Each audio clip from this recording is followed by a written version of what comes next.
আসসালামু আলাইকুম, কেমন আছেন সবাই? বাসায় তৈরি করা এই বিশেষভাবে নুডলসটার প্রশংসা আমি যতই করব ততই কম হয়ে যাবে। আপনি যদি এটা একবার তৈরি করে খান, পরবর্তীতে এটা আপনার বারবার তৈরি করে খেতে ইচ্ছে করবে। পুরো পৃথিবীতে নুডলস খাবারটা খুব জনপ্রিয় একটা খাবার। এমন মানুষ খুঁজে পাওয়া যাবে না যার এই নুডলস খাবারটা পছন্দ না। ছোট বড় সব মানুষের কাছে এই নুডলস খুব ভালো লাগার একটা খাবার। আর আমার নিজের কথা বলতে গেলে তো আমি এক্সট্রা লেভেলের নুডলস খোর। প্রতিদিন একটু করে না খেলে ভালোই লাগে না। তো এই নুডলস খাবারটাকে কয়েকভাবে রান্না করে খাওয়া যায়, কখনো স্যুপ নুডলস বা কখনো স্যুপ ছাড়া। আবার আমরা বাঙালিরা তো পেঁয়াজ কাঁচামরিচ দিয়ে নুডলসটা বাজি করে খাই। যার যেভাবে পছন্দ, যেভাবে খেতে ভালো লাগে সে তো সেভাবেই খাবে। তো আমরা সবসময় বাজার থেকে নুডলস কিনে খাই, বাসায় আমাদের কখনো নুডলস বানানো হয় না। কিন্তু বাসায়ও যে খুব সুন্দর মজার নুডলস বানানো যায় সেটা অনেকে জানেই না। বাসায় তৈরি করা খুব সুন্দর মজার এই নুডলসটা আমি যেদিন তৈরি করছি, এটা খেয়ে আমি পুরো এটার প্রেমে পড়ে যাই। আর তারপরে যদি কখনো মাঝে মধ্যে বাসার মধ্যে বাজারের নুডলস গুলো না থাকতো, তখন আমি এই নুডলসটাই তৈরি করে নিই। তো বাসার মধ্যে খুব সহজেই নুডলসটাকে তৈরি করা যায়। এই নুডলসটাকে বিশেষভাবে মজা করার জন্য যে মশলাটা আমি ব্যবহার করছি সেটা আমি নিজের থেকে ব্যবহার করছি।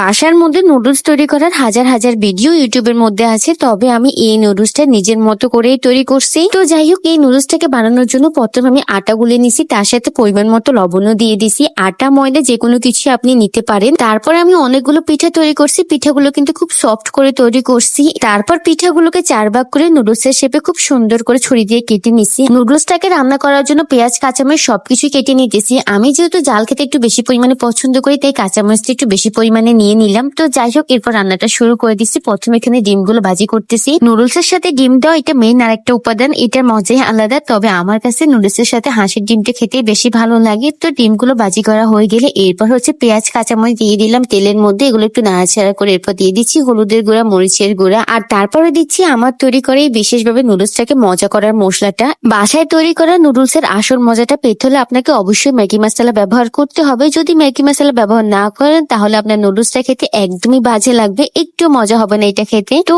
বাসায় তৈরি করা বিশেষভাবে মজার নুডলসটা রান্না করা হয়ে গেছে আমার বাসায় তৈরি করা নিজ হাতের এই নুডলসটা আপনাদের কার কাছে কেমন লাগছে কমেন্ট করে জানাবেন। এটা দেখতে না যতটা লোভনীয় হয়েছে, খেতে তার থেকে অনেক বেশি মজার হয়েছে। আপনারাও চাইলে খুব সহজে বাসার মধ্যে মজার নুডলসটা বানিয়ে নিতে পারেন। তো যাই হোক, ভিডিও আজ এই পর্যন্ত। সবাই ভালো থাকবেন, সুস্থ থাকবেন। দেখা হবে অন্য কোনো ভিডিওতে। সবাইকে আল্লাহ হাফেজ।